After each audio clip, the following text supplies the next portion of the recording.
Hello, I'm Ken Schalhoub, and this is East Brunswick Township Candidate Profiles 1986. Today we're speaking with John Runyon, Democratic Councilman. John, thanks for being with us. Glad to be here. Let's start off, would you please tell us a little bit about your personal background and some of the things that you've done, past activities in East Brunswick? Great. I was born in Pennsylvania, moved to New Jersey to come to college at Drew University in Madison, New Jersey, which is just up the way here in Morris County.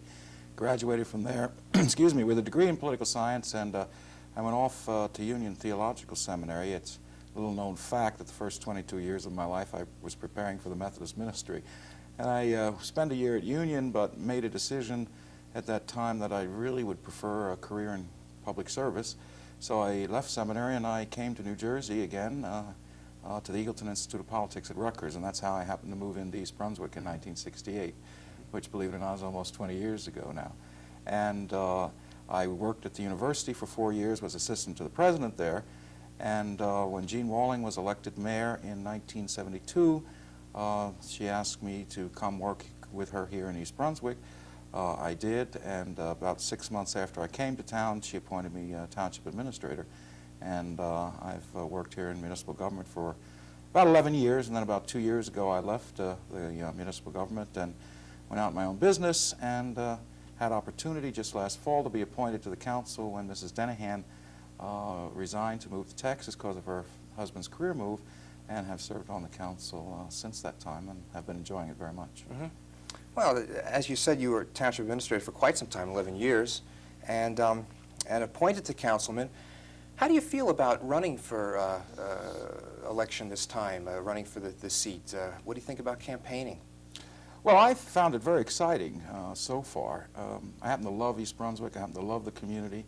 The people of East Brunswick are an outstanding group of folk, and I've enjoyed the opportunity to really get out door to door, meeting people, talking to them, finding out what's on their minds. As I said when I began my service as a public official, as a councilman, that I wanted to spend a lot of time listening to what was on people's minds and helping to mold what I feel we need for the future of East Brunswick. So I've enjoyed the opportunity. I've really enjoyed the opportunity to get out and actually meet with people, especially on the one-to-one, walking door to door. And we've done a lot of that, and we'll be doing a lot of that through Election Day. Don't you find that a little hard, walking door to door? Do you find people are very receptive? People have been very positive and have welcomed the opportunity to chat. I've not had any negative reception so far, but I suppose I'll find one before the end of the campaign. But people enjoy the fact that a candidate's taken an opportunity to come by, knock on their door, and to talk to them. And of course, if folks have just got jumped out of the shower, we don't hold them at the door, but we do want to say hello to folks and find out what they're thinking. Mm-hmm. And it's been a joy. Well, there are a number of important and interesting issues that in East Brunswick, at least for this election year, so I can see why people would want to talk. And with these important issues, there's an opportunity for significant accomplishment. Firstly, from a short-term standpoint, where do you see your greatest opportunity for accomplishment in view of the current issues? For me, it's traffic. I think the opportunity to deal with the severe traffic problems which we have in the community is the most outstanding thing I think I could do in the short term for the future of East Brunswick. Everybody in town is familiar with the problems. We, really the Democratic Party, has got plans to resolve these difficulties for our community. As a matter of fact, at this very moment, there are nearly $60 million worth of roadway improvements that are either begun construction or about to begin construction to deal with these problems. All the major roads in East Brunswick are county roads, except for Dunham's Corner Road. East Brunswick, our motto is the heart of Middlesex County, and that's not because everybody in East Brunswick's a lover, it's because we're in the middle of the county. And to get anywhere else in Middlesex County in the region, you've got to go through East Brunswick. 50% or more of the traffic on our roads is regional traffic, or non-residents driving on our roads. And we've got to resolve the difficult traffic problems. We've had proposals. We continue to work on those proposals. Of course, there are major improvements to Route 18 going on, the new Riders Lane construction, the improvement of Riders Lane from Tice's Lane to Route 1, improvements to Cranberry Road, the intersection of Fern Road and Old Stage Road, and Fern Road and Cranberry, and I could go on of improvements that are going to be made by the township developers, the county, and the state. And I want to get back on the council to assure that those road improvements continue, because that's what our residents really feel, I think, is our major difficulty at this time. Unfortunately, we as Democrats have not been able to get any support from our opposition on one of those roadway improvements. They've opposed every single one and tried to stand in the way of them. And I think the three of us need to be back on the council, myself and my two running mates, so that we can continue to resolve what we believe is probably the most significant issue for our residents, and that's ease of movement around the community on our major county roadways. Mm-hmm. Do you feel that the roadways, by improving the roadways, that it will just bring more traffic into the area, or do you think that this really will alleviate some of the problems? It will alleviate the problems. By digging a river doesn't create fish, so to speak, but I think that the traffic will be there regardless of whether our roads are improved or not. People want to move from point A to B for shopping, for jobs, for transportation of their children, and all that sort of thing. The traffic is going to be there. If there's not one more house or one more business constructed in East Brunswick, the traffic volumes on our roadways will continue to increase because of the regional growth. People have to understand that East Brunswick is in the middle of the fastest growing county in the state, and this region, Middlesex, Mercer, Monmouth, is one of the fastest growing areas in the United States of America. So if nothing else ever happened at East Brunswick, our traffic problems would continue to get worse. And to not address them and not improve the roads, in my opinion, is to be sticking your head in the sand and to really do a discredit or disfavor to the future generations of East Brunswick residents who will live here over the next 20 years, who will want to move around this wonderful community with some ease in their vehicles. Mm-hmm. Is it difficult to orchestrate some of these traffic solutions when you're dealing with other organizations? For instance, the Route 18 down by the towers is really, that's on the border of East Brunswick, and is that New Brunswick or North Brunswick? New Brunswick. Right. Is it difficult to orchestrate that? It is pretty complex because you have the state government, East Brunswick, New Brunswick, the county government to a degree because of Burnett Street, which is right there, it's a county street, and of course the major developer. All of that improvement, the new bridge and the widening of Route 18 at Route 1 is being funded by $25 million of state funds and about $14 million worth of funds from the developer of the Tower Center project. The Tower Center project was really the catalyst that had the state move that project up about 10 years on their program schedule. So yeah, it's very complex. There's been a lot of public debates about it, but the important thing is that we are getting major improvements to Route 18 to alleviate that traffic jam in that corridor, especially at the end at New Brunswick, in the foreseeable future. It's under construction. The problems there will be alleviated when that is completed. And we're excited about the fact that that's happening. Our redevelopment agency then is moving on to deal with other intersections along Route 18 to resolve some of the congestion further down. And I would hope over the next 5 years or so that other major improvements will be made to deal with that corridor. As you know, Route 18 is going to have more traffic on it. Just south of us in Old Bridge, they're proposing to put in 11,000 housing units and 21,000 people past St. Thomas's Church on both sides of the road, Olympia, York. Those folks are going to come up Route 18. We've got to push, and it's tough, a lot of coordination, tremendously time-consuming, but we've got to push the state, county, developers to participate with us in getting those problems resolved. A lot of work, but it sure is worth it. Mm-hmm. So that's the primary issue on your mind. Secondarily? Well, I think you would have talked about the short term, what we need to do to solve the problems now. For the long term, we have to deal with the issues of future growth management and property taxation in East Brunswick, and they're pretty much interrelated. East Brunswick still has 4,000 vacant acres of land. And while a third of our community is in a rural preservation zone, most folks don't know that, but 1/3 of East Brunswick is in a rural preservation zone with Which means exactly what? Limited development. We're trying to preserve agriculture in that area. That's the areas of East Brunswick on the other side of the turnpike and south on Cranberry Road around the fairgrounds and on Dunham's Corner Road, where there should never be significant development in those areas. But there is this tremendous amount of vacant land in East Brunswick.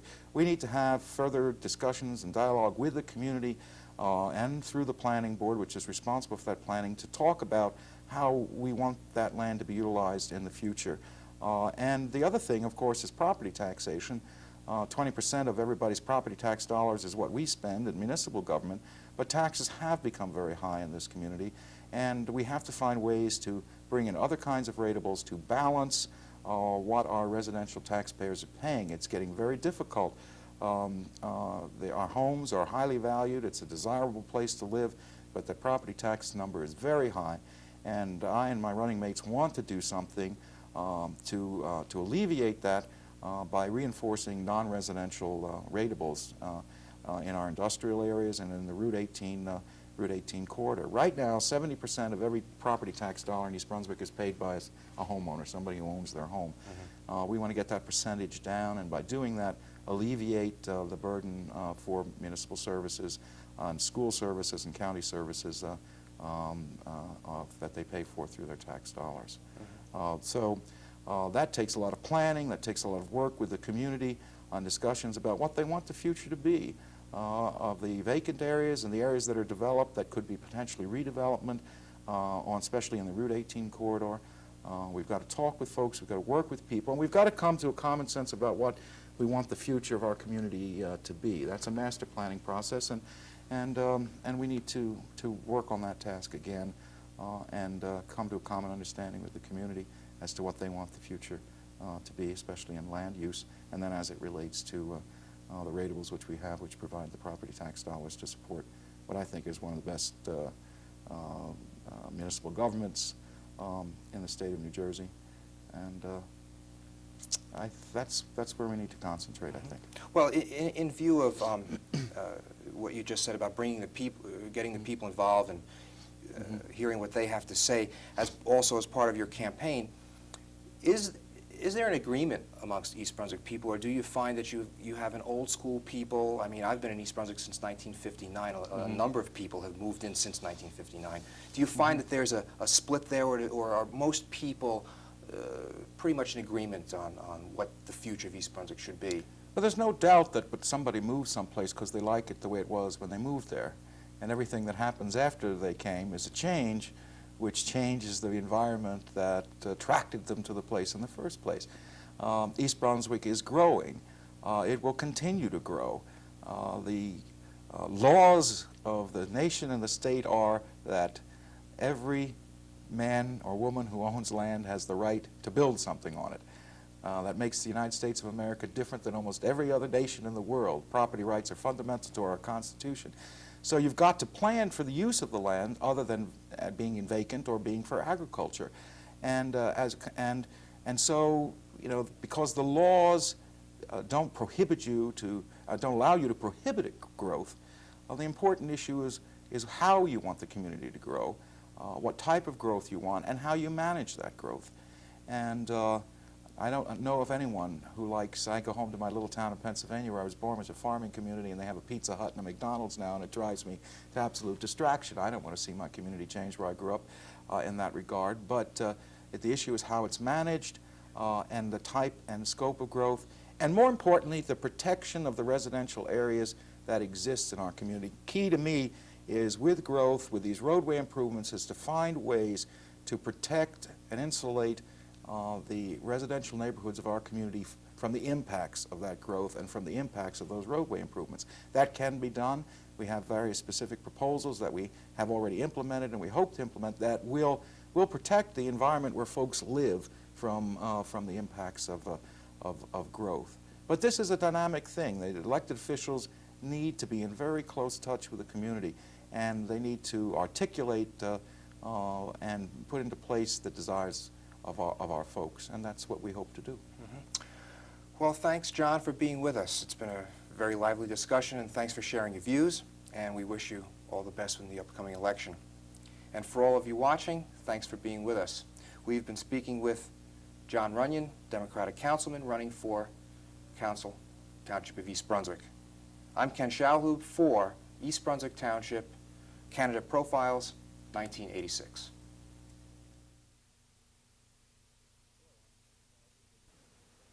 Hello, I'm Ken Schalhoub, and this is East Brunswick Township Candidate Profiles, 1986.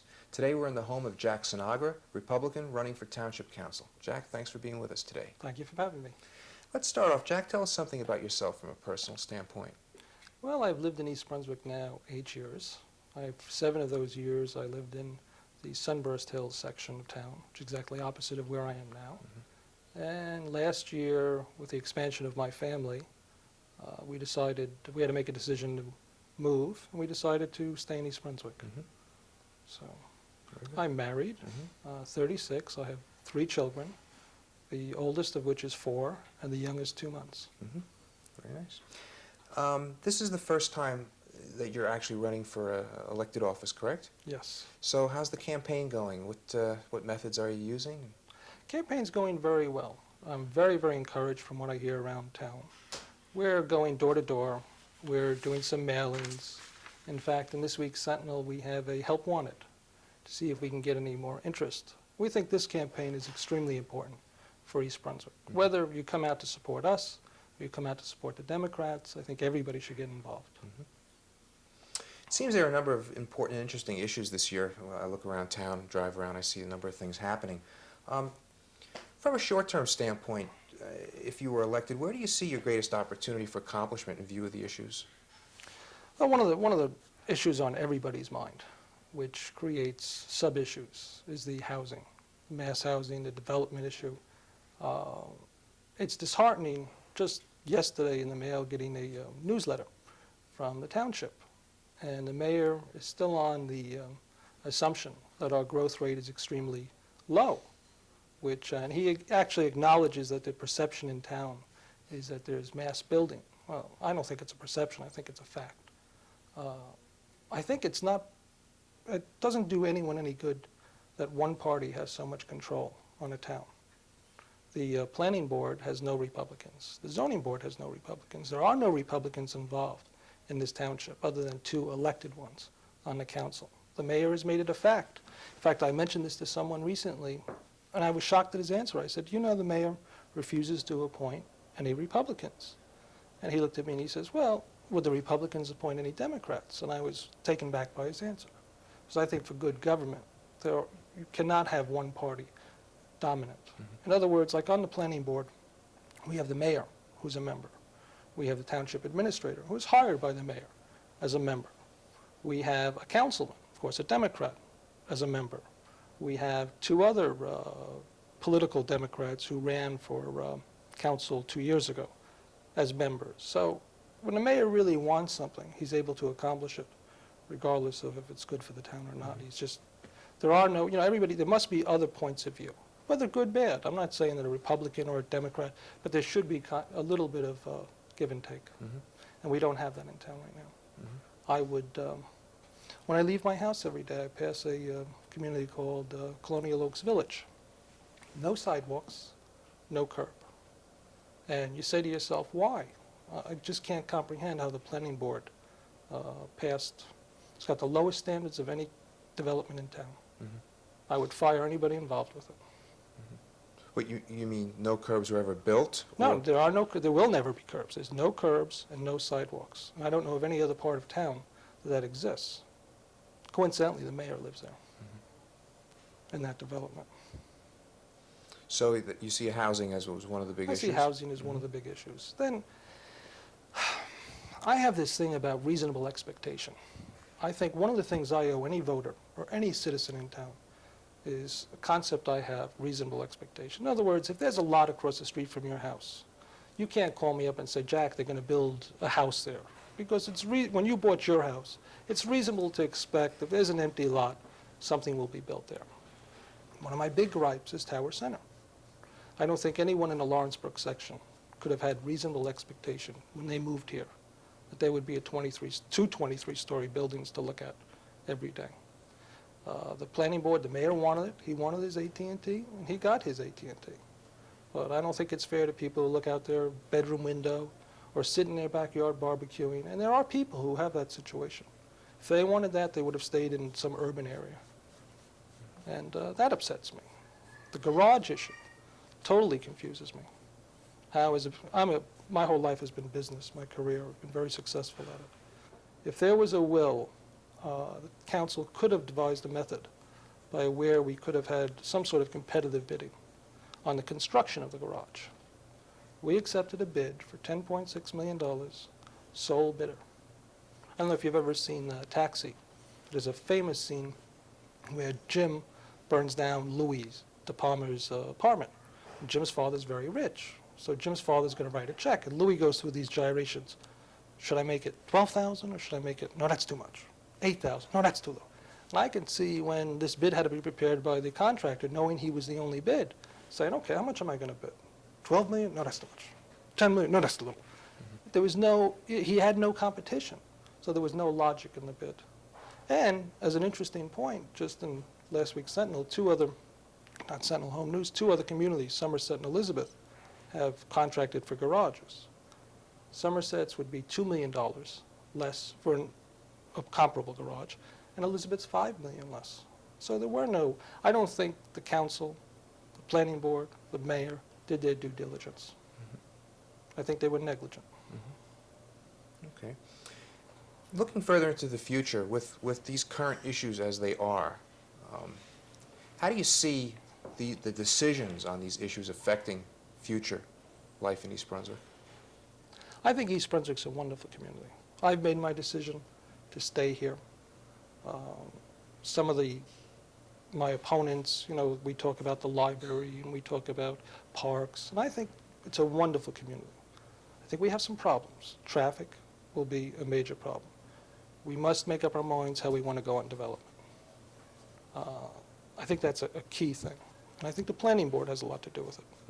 As I say, I would fight, I'd do whatever I could to get some independent, whether they be independent or Republican, people on that planning board. Because that's really, when a planning board makes a mistake, it's a monumental mistake, because they never go away.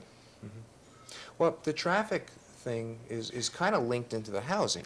Absolutely. The Riders Lane issue, where they're building Riders Lane. When you realize the logic in building and straightening out Riders Lane, they're not widening it per se. They're not making it 2 lanes and 2 lanes. They're just going to make it, they're going to make Ruse Lane a secondary road and Riders Lane a primary road in a different location.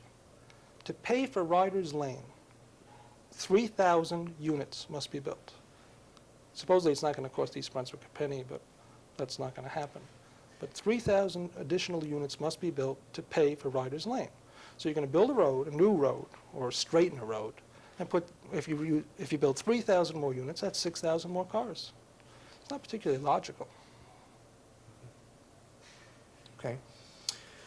Jack, you said you've lived in East Brunswick for 8 years. Right. So you're, in a certain sense, you're one of the newer Yes, I am. families in East Brunswick. How would you assess the current health of East Brunswick, if you will? I think East Brunswick is going through a little bit of growing pains. Now, the next 4 years will be very critical on whether there are minor pains or there are major pains. There are corrective steps. Just recently, in this last election, Marlborough, which is a similar community to East Brunswick, A little bit younger. a little bit younger, but they made a decision. They had 3 incumbent Democrats, and they voted them out for 3 Republicans, and basically for some of the same issues. And in the time since January, they haven't been in power that much. They've already taken steps to curb some of the growth and to take care of some of these long-term problems. And that's how that community solved some of their problems.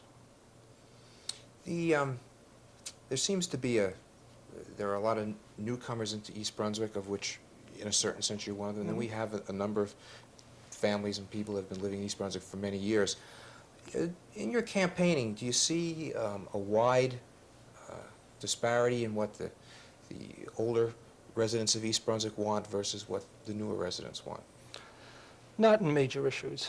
A lot of everybody, according to where their stage of life is, may have different priorities.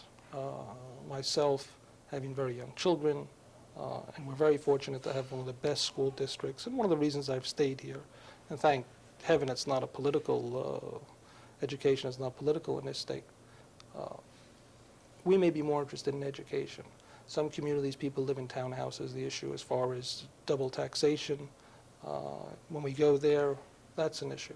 Senior citizens have different issues. There are different, of course, we have major issues, traffic and taxes. I want to see if I can, and I'm pretty confident with Lou Becker, who's an accountant, certified accountant also. I think that if we do gain control, that we can effectively run a more efficient government and quite possibly lower taxes. We've been joined by the Sinagra family. Jack, would you like to introduce your family to me, please? Yes, this is my wife Eileen, and in my lap is Alexandra.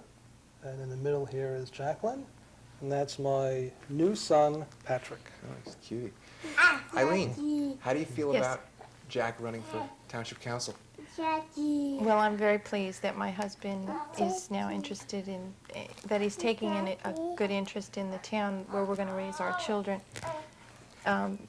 They're almost school age now, and I'm really pleased that he's getting involved. Thank you. Jack, we've got about a minute and a half left. Are there any other points you'd like to make in summation?